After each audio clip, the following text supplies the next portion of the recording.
Բարդացին, գիտենք նաև, որ դուք աշխատում եք այսպես միջազգային հանրության հետ, ինչու չի ստացվում այդ սառույցը հալեցնել, ինչու 7-8 տարվա ընթացքում այսպես հանկարծ որոշեցին անտեսել կամ գուցե քիչ նկատել Հայաստանում տեղի ունեցողը։ Տեսեք, ամենացավոտ հարցն եք տալիս, որովհետև բոլորիս գիտակցության մեջ Եվրոպան, եվրոպական արժեքները, ժողովրդավարությունը միշտ ավելի վառ եւ ցայտուն է եղել գոնե միջազգային կազմակերպությունների մակարդակով, ել չասեմ, որ 18 թվականին նախորդող տարիներին այն ամենաչնչին թեթև իրենց աչքով իրավունքների ոտնահարումը դարձել է մեծ աղմուկ։ Այնինչ այսօր կատարվում է եվրոպական կառույցներում, միջազգային կառույցներում, Հայաստանում ներկայացված միջազգային կազմակերպություններում, դրսում գործող միջազգային խորհրդարանական իրավապաշտպան կառույցներում, խոսում է միայն մեկ բանի մասին, որ ընդդիմության պնդումները, որ 18 թվականից այս կողմ Նիկոլ Փաշինյանը եկել է հստակ օրակարգով եւ այդ օրակարգի պատվիրատուներից եւ տերերից հանդիսանում են նաև արևմտյան ուժերը, դա հաստատվում է։ Ըստ իս ելնելով այն աշխատանքից, որը ես գրեթե ամենօրյա ռեժիմով անում եմ եւ ստանում եմ քիչ արձագանքներն էլ անհատականացված են, այլ ոչ թե կազմակերպությունների կողմից։ Ինչպիսի արձագանքներն ամեն դեպքում։ Տեսեք, ես կարող եմ անգամ անուններով ասել, վերջերս Սան Մարինոյի падգամավորներից մեկի հետ զրույցում պարզվեց, որ ընդհանրապես տեղեկությունը, որը ներկայացվում է նույն Եվրոպայի խորհրդի խորհրդարանական վեհաժողովում, աղմուկի մեջ կորում է շատ ժամանակ, նամակները քարտուղարության կողմից չեն փոխանցվում, իսկ խոսակցության ընթացքում իմ գործընկեր падգամավորը, ում հետ շատ երկար ժամանակ աշխատել ենք, սկսեց մատնանշել այն ահռելի ձեռքբերումները Հայաստանի, որոնք մենք ընդդիմությունը չենք տեսնում եւ ինչը ամենացավոտն է, կա հստակ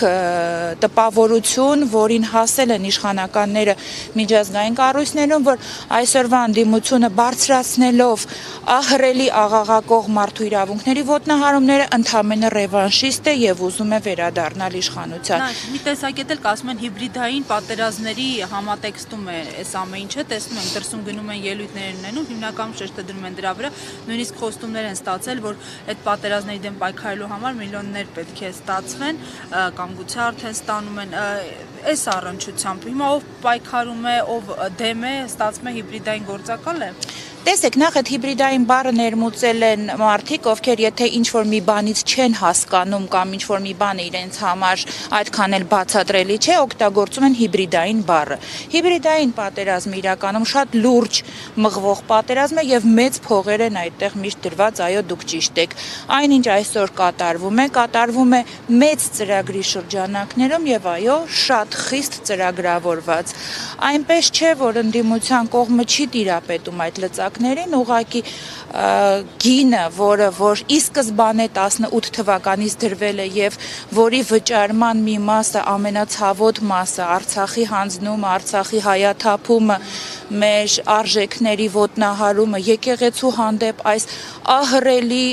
ահագնացող ճնշումը, որ գնում է, հա, եւ այսօր այս խորհրդանշական օրը, երբ մարդու իրավունքների պաշտպանության օրն է նշվում, մենք տեսնում ենք, մենք ունենք մոտ 60 հոգի քաղաքական բանտարկյալ եւ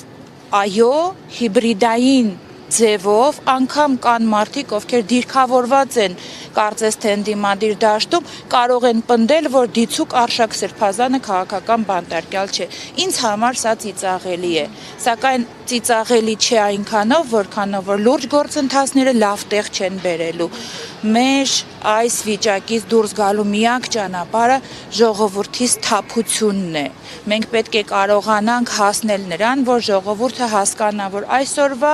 պայքարը, որ ամենօրյա ռեժիմով մղվում է, ոչ աթոռի համար է, ոչ իշխանության համար է, ոչ ինչ-որ բարիքների հասնելու համար է, ոչ ռևանշ է։ Երկիր ունենալ չունենալու հարցն է, պետություն ունենալ չունենալու հարցն է։ Տեսեք, ժամանակին Եվրոպայի խորհրդի խորհրդարանական վեհաժողովում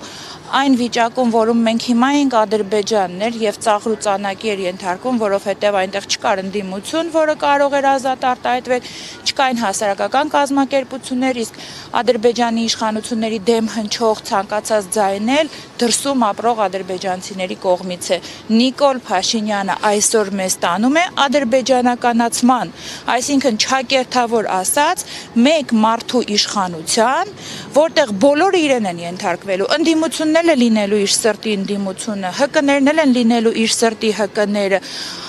եկեղեցին է լինելու իր սրտի եկեղեցին։ Իմ խորին համոզմամբ այն, ինչ այսօր կատարվում է եկեղեցու շուրջ, Փաշինյանի անհակ խանդն է այն բանի հանդեպ, որ կա կառույց, որը կանգուն է, իրեն չի ենթարկվում, պետությանը ընդհանրապես որևէ ձևով չի ենթարկվում եւ հակառակը բարձրացնում է հարցեր, որոնք կարող է շեղեն կործանարար օրակարգից։ Շնորհակալություն։ Ես եմ շնորհակալ։ Գնահատականները ինչու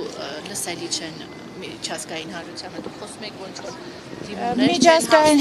այսինքն իշխանությունները կարողանում են այդ բանակցություններում, այսպես ասած, հաջողություն գրանցել, բայց գերիների վերադարձի հարցում չեն կարողանում գրանցել։ Տեսեք, գոյություն ունեն շատ դիվանագիտական խողովակներ, որոնք շատ ժամանակ նաև տեսանելի չեն եւ տեսանելի են։ Այլ բան է, երբ ընդդիմության առանձին ներկայացուցիչներ կամ ընդդիմադիր կուսակցություններ, ընդդիմադիր գործիչներ դիմում են եւ խոսում են գերիների վերադարձի մասին, լրիվ այլ բան է, երբ պաշտոնական արտգործնախարարությունը եւ բարձր ղեկավարությունը բարձրացնում է այդ ձայները։ Եթե կհիշեք, հենց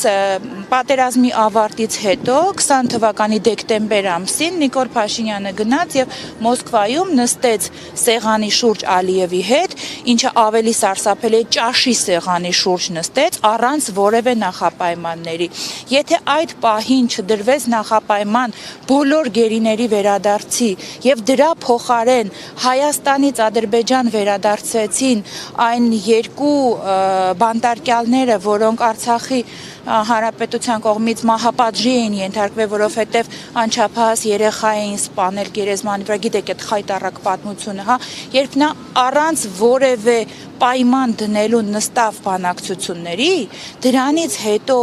մենք ինչքան էլ խոսենք, միջազգային կառույցների աչքերում միջազգային կառույցը չի կարող Հռոմի պապից ավելի կաթոլիկ լինի։ Եթե մեր պետությունը ընդունել է Արցախը Ադրբեջանի կազմում առաջի դեմքին շուրթերով եւ ստորագրությամբ, ինչպես կարող է օրինակ նորվեգացի падգամավորը դրան դեմ գնա եւ այլ ձևի բարձրացնի ասել։ Դա մեկ։ Երկրորդը, ինչը ինձ համար ավելի կարեւոր է, այն փաստի հաստատումն է, որ Նիկոլ Փաշինյանը այսօր իրականացնում է արևմտյան օրակարգի պատվերներից մեկը։ Դուք գիտեք, որ թուրքական երկու պետությունները բավականին մեծ գումարներ են ծախսում եվրոպական կառույցներում եւ բնականաբար նրանց շահերի պաշտպանությունը լինելու է այսօր առաջնահերթ։ Շնորհակալություն։ Շնորհակալ։ Հարգելի հետևողներ, տեսեք